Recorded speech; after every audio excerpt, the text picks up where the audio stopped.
আসসালামু আলাইকুম প্রিয় দর্শক, অন্য মঞ্চের আলাপচারিতায় আপনাদের সকলকে আমন্ত্রণ জানাচ্ছি। একটি ঘটনা গতকাল 3 তারিখ ভোর রাতের বা শেষ রাতের একটি ঘটনা সারা বিশ্বে একেবারে যাকে বলে একটা কূটনৈতিক জগতে, রাজনীতির জগতে একটা পারমাণবিক বিস্ফোরণ ঘটিয়ে দিয়েছে। পারমাণবিক বিস্ফোরণ। কেন পারমাণবিক বিস্ফোরণ বলছি?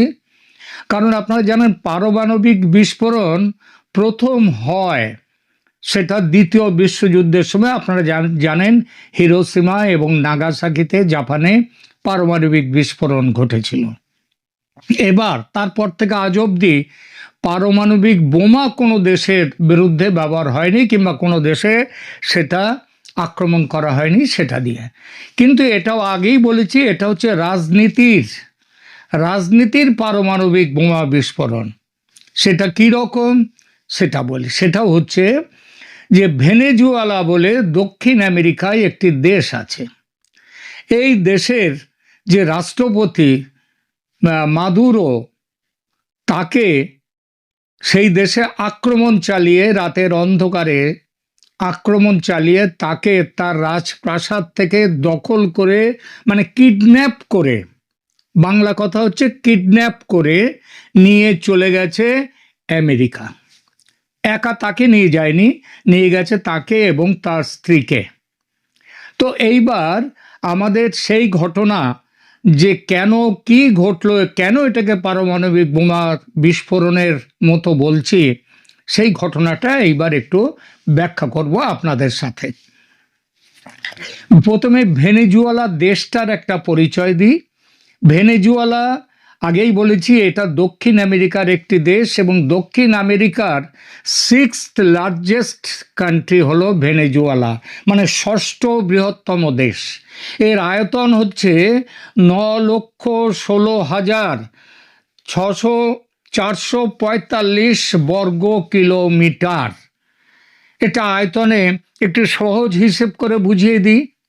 বাংলাদেশের মোট আয়তন হচ্ছে 1,48,460 বর্গ কিলোমিটার, আর ভেনেজুয়েলার আয়তন 9,16,445 বর্গ কিলোমিটার। অর্থাৎ আয়তনে ভেনেজুয়েলা বাংলাদেশের 6 গুণ বড় একটা দেশ। এইবার এখানে কার সেই প্রেসিডেন্ট, কাকে নিয়ে যাওয়া হয়েছিল, কাকে নিয়ে গেছে আমেরিকা কিডন্যাপ করে? তার নাম হচ্ছে নিকোলাস মাদুরো।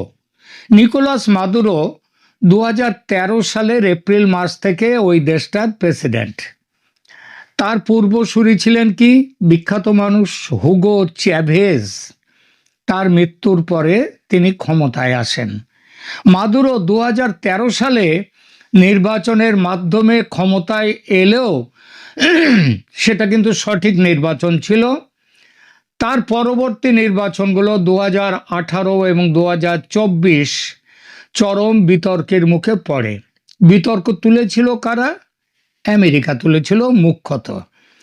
বিশেষ করে 2024 সালের জুলাই মাসের নির্বাচনে ও দেশের বিরোধী দলগুলো এবং আন্তর্জাতিক পর্যবেক্ষকরা ওই নির্বাচনে ব্যাপক কারচুপির অভিযোগ তোলেন, এবং তখন থেকেই যুক্তরাষ্ট্র বা আমেরিকা এই সরকারকে ভাঙার চেষ্টা করছে এবং তাকে, মাদুরোকে প্রেসিডেন্ট হিসেবে স্বীকৃতি দিতে অস্বীকার করেছে। অনেকটা বাংলাদেশের শেখ হাসিনা সরকারের সাথে কি মিল খুঁজে পাচ্ছেন? এইবার দেখুন, শেখ হাসিনাকে সেখানে তার বিরোধিতা করলেও তাকে সরাসরি আক্রমণ করে যেভাবে মাদুরোকে তুলে নিয়ে গেছে ভেনেজুয়েলার প্রেসিডেন্টকে আমেরিকা, সেটা করতে সাহস পায়নি। এই জন্যে, আর তখন তো প্রেসিডেন্ট ট্রাম্প তো তখনও ক্ষমতায় ছিলেন না, তিনি ক্ষমতা থাকলে হয়তো সেটাও করে ফেলতেন, কিন্তু সেটা তিনি করেননি, কারণ তখন বাইডেন ছিলেন ক্ষমতায়। ডেমোক্র্যাটরা তারা ট্রাম্পের মতো এই দ্বিতীয় বিশ্বযুদ্ধের পর এমন একটা ঘটনা ঘটিয়েছেন, ট্রাম্প এমন ঘটনা ঘটাবার সাহস, ক্ষমতা, ইচ্ছা তাদের কিছুটা রাজনীতি অন্তত বাধা দিত। যাই হোক, তার জন্য শেখ হাসিনা ক্ষমতাচ্যুত হয়েছেন, কিন্তু তিনি অন্তত চলে আসতে পেরেছেন ভারতে। ভারত তার পাশে ছিল। আমেরিকার সঙ্গে এই যে ভেনেজুয়েলার দ্বন্দ্বটা, এটা দীর্ঘদিনের। এটা দ্বন্দ্বের মূলে কি আছে? মূলে ওই সমাজতন্ত্র বনাম পুঁজিবাদ টুজিবাদ, ওগুলো পুরনো কথা, ওগুলো নিয়ে আমেরিকাও এখন মাথা ঘামায় না।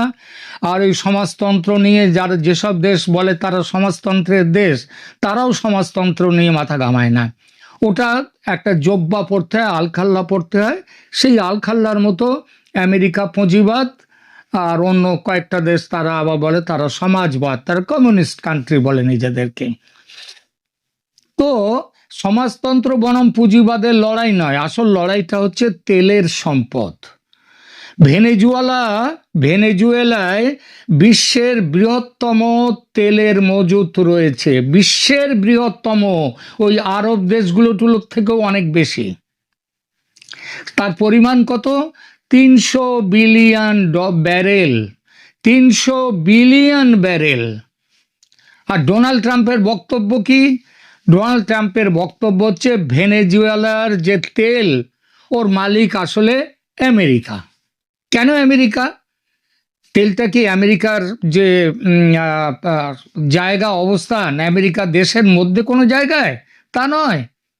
তার দাবি হচ্ছে ডোনাল্ড ট্রাম্পের যে ভেনেজুয়েলার যে তেল, ওটা আবিষ্কার হয়েছে, এবং সেটা আবিষ্কার এবং উত্তোলন শুরু হয়েছিল আমেরিকার মেধা এবং পরিশ্রমে। অর্থাৎ আমেরিকা ওটা আবিষ্কার করেছিল, প্রথম খুঁজে পায়, তারপর আমেরিকা তার পাইপলাইন টাইন বসিয়ে সেগুলোকে তোলার ব্যবস্থা করেছিল।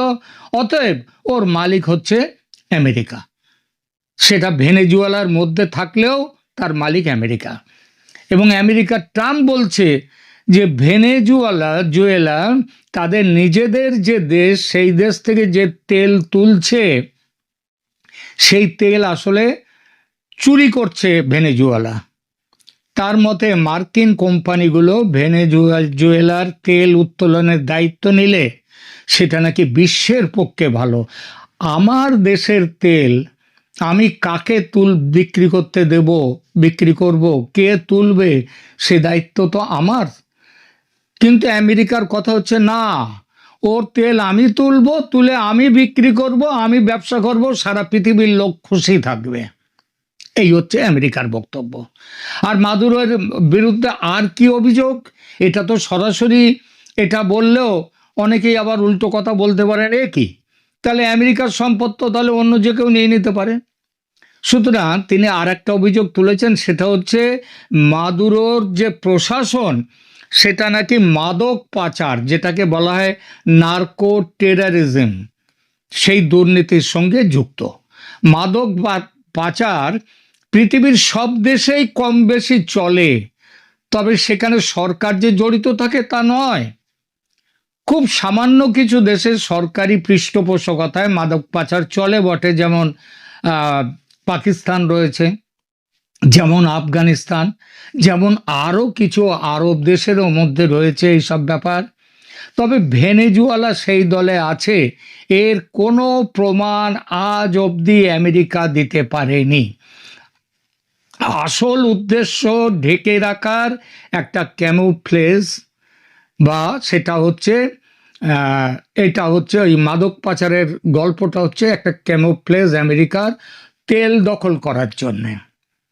আসল উদ্দেশ্য ভেনেজুয়েলার তেলের সম্পদকে দখলে নেওয়া। আর এই উদ্দেশ্যে আমেরিকা কি করেছে? আমেরিকা করেছে গতকাল 3রা জানুয়ারি ভোর রাতে আমেরিকা প্রেসিডেন্ট নিকোলাস মাদুরোকে আটক করেছে। আটক বলবো না, এটা আটক নয়, এটা কিডন্যাপ করে নিয়ে চলে এসছে। কিসের জোরে? একটা অত্যন্ত নাটকীয় এবং আমেরিকার সামরিক শক্তি নির্ভর ছিল সেইটা। ঘটনাটা ঘটেছে, আগেই বলেছি, গতকাল 3রা জানুয়ারি 2026 শনিবার ভোর রাতে। স্থানীয় সময় আনুমানিক রাত 2টোর দিকে এই অভিযান শুরু হয়। নিকোলাস মাদুরো এবং তার স্ত্রী সিলিয়া ফ্লোরেস। মানে আচ্ছা বলুন তো, মাদুরোকে নয় গ্রেপ্তার করলো, নিয়ে এলো, আটক করলো, তার বউকে, তার স্ত্রীকে কেন নিয়ে আসা হলো? তার স্ত্রীকে কেন নিয়ে আসা হলো? নিয়ে আসা হলো একটাই কারণ, আমেরিকা মনে করেছে, তাই নিয়ে আসা হলো।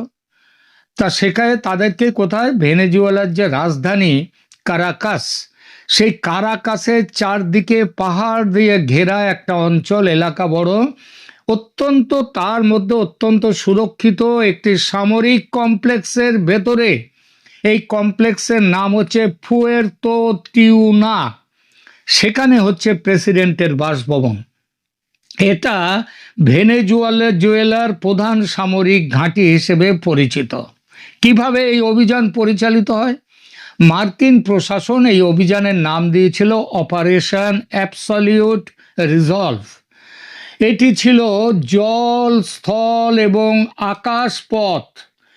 আকাশপথ এই তিনটে রাস্তা মিলিয়ে একটা হামলা। অভিযান শুরু হওয়ার সঙ্গে সঙ্গে মার্কিন বিমান বাহিনী ভেনেজুয়েলার রাজধানী ক্যারাকাস সমেত বিভিন্ন সামরিক অবস্থানে প্রায় 150টি যুদ্ধ বিমান নিয়ে ব্যাপক বিমান হামলা চালায়। এর উদ্দেশ্য ছিল ভেনেজুয়েলার বিমান প্রতিরক্ষা ব্যবস্থা এবং যোগাযোগ ব্যবস্থা অচল করে দেয়া। আপনারা অনেকেই শুনেছেন আমেরিকার ডেল্টা ফোর্সের কথা। এটা হচ্ছে আমেরিকার এই ধরনের অভিযানের সবথেকে বড় কাজ করে এই ডেল্টা ফোর্স। যখন ওসামা বিন লাদেনকে পাকিস্তান থেকে ধরে নিয়ে গিয়েছিল আমেরিকা রাতে অভিযান চালিয়ে, সেটাও করেছিল এই ডেল্টা ফোর্স। আকাশপথের হামলার আড়ালে মার্কিন সেনাবাহিনীর সব থেকে চৌকস ইউনিট এই ডেল্টা ফোর্সের সদস্যরা হেলিকপ্টার থেকে দড়ি বেয়ে মাদুরোর বাসভবনে নামে। একেবারে সেই ওসামা বিন লাদেনের সময় যা ঘটেছিল তাই। তারা অত্যন্ত দ্রুততার সাথে বাসভবনের নিরাপত্তা ভেঙে ভেতরে যায় এবং তার স্ত্রীকে এবং মাদুরোকে আটক করে। তারপর আটকের পর দ্রুত তাদের হেলিকপ্টার করে ভেনেজুয়েলার উপকূলের কাছে অবস্থানরত মার্কিন নৌবাহিনীর যুদ্ধজাহাজ ইউএসএস ইওজিমা তাতে নিয়ে যাওয়া হয়। এখন প্রেসিডেন্ট ডোনাল্ড ট্রাম্প তার সামাজিক মাধ্যম ট্রুথ সোশ্যালে জানিয়েছেন যে মাদুরোকে ইতিমধ্যে একটি বিশেষ বিমানে করে মার্কিন যুক্তরাষ্ট্রে নিয়ে আসা হয়েছে।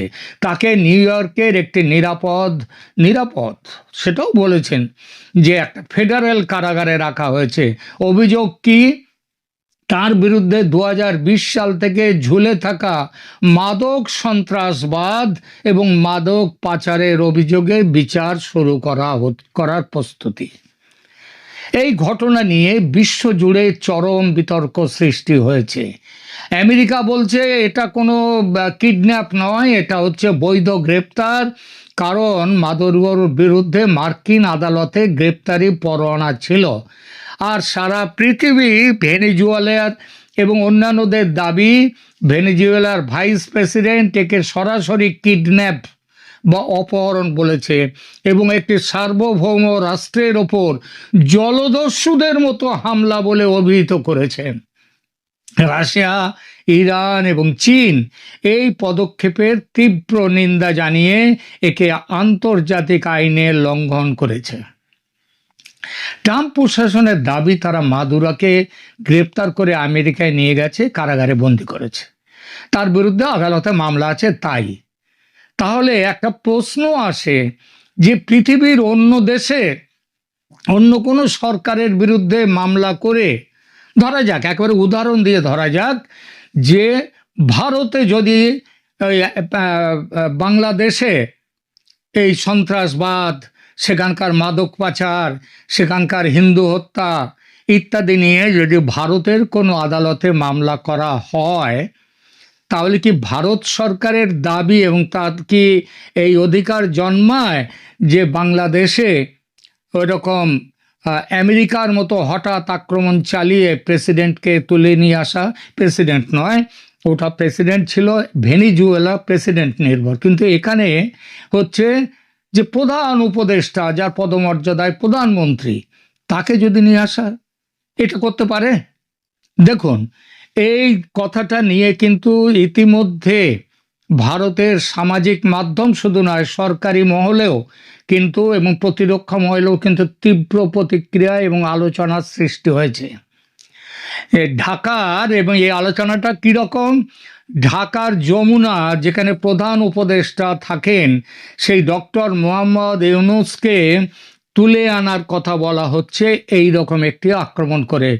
আমেরিকা যেভাবে ভেনেজুয়েলাকে এবং আমেরিকার যা সামরিক শক্তি এবং ভেনেজুয়েলার সামরিক শক্তি যা, তাতে যেমন আমেরিকা এটা করতে পেরেছে, ভারত এবং বাংলাদেশের সামরিক শক্তি বিবেচনার আনলে কিন্তু বলা যায় ভারতও ঠিক সেই একই কাজ একইভাবে করবার সক্ষমতা ভারতের আছে। হ্যাঁ, এটা ঠিক। এবং সেটা কি, সেটা হচ্ছে যে প্রধান উপদেষ্টাকে তুলে নিয়ে আসা, কারণ আমেরিকা তো পথ দেখিয়েছে এবং আমেরিকার বন্ধু ট্রাম্প সাহেবের বন্ধু মোদি, হ্যাঁ, বাণিজ্য শুল্কের ব্যাপারে দুটো দেশের হচ্ছে না, কারণ ট্রাম্প ব্যবসাদার, উনি ব্যবসাটা ভালো বোঝেন, কিন্তু বাংলাদেশের ব্যাপার তো তিনি মোদির ওপরে ছেড়ে দিয়েছেন। তো বন্ধুর দেখানো পথে, বন্ধু ট্রাম্পের দেখানো পথে ভারত কি ট্রাম্পের পথে ট্রাম্পের বন্ধু মোদি কি একই কাজ করবে বাংলাদেশে? ইউনূসকে নিয়ে এলে ব্যাস সব শেষ। এবং তখন তো নিয়ে আসা মানে, যেমন ট্রাম্প বলেছেন যে ট্রাম্প যে শুধু ভেনেজুয়েলার প্রেসিডেন্টকে তুলে এনেই কাজটা শেষ করেছেন তা নয়, তার সেনা, তার সমস্ত কিছু ভেনেজুয়েলার মধ্যে, তার সেনা ইত্যাদি, তারা ভেনেজুয়েলাতে অলরেডি ঘাঁটি গেড়েছে এবং বলেছে ভেনেজুয়েলার পরিস্থিতি স্বাভাবিক না করে তারা আসবে না।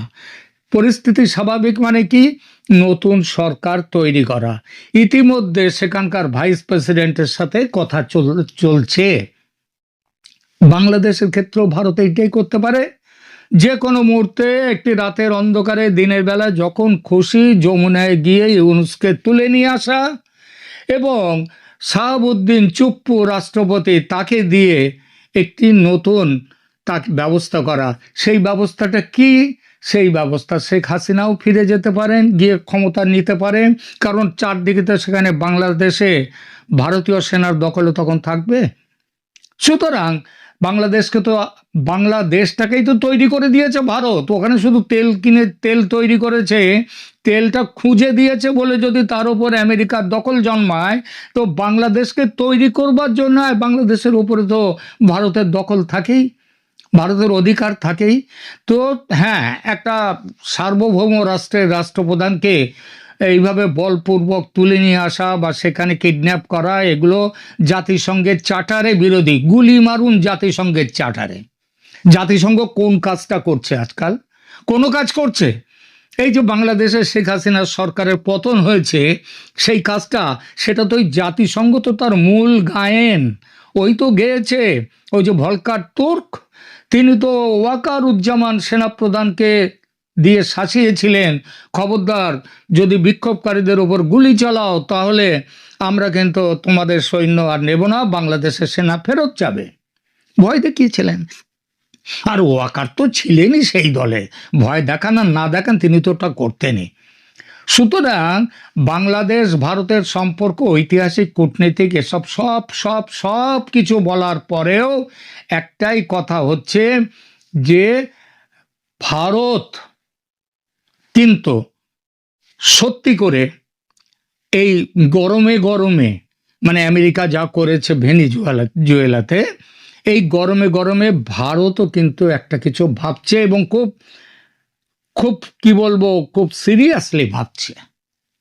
এ খবর চলে এসছে আমার কাছে, অত্যন্ত গোপন সূত্রে এই খবর পেয়েছি, কারণ এই মুহূর্তে ভারতও যদি এই কাজটা করে, ভারতের বিরুদ্ধে কথা বলার কেউ থাকবে না। ও দু চারটে প্রতিবাদ করবে, হয়তো আমেরিকা নিজেও প্রতিবাদ করতে পারে, কিন্তু আমেরিকা নিজে যে কাজ করেছে সেই পরিপ্রেক্ষিতে, ভেনেজুয়েলায় যা করেছে সেই পরিপ্রেক্ষিতে এই প্রতিবাদের কি আদৌ কোনো দাম আছে? নেই। সুতরাং আগামী কয়েকদিনের মধ্যে কিছু বড় কিছু ঘটতে পারে, তার অপেক্ষায় থাকুন।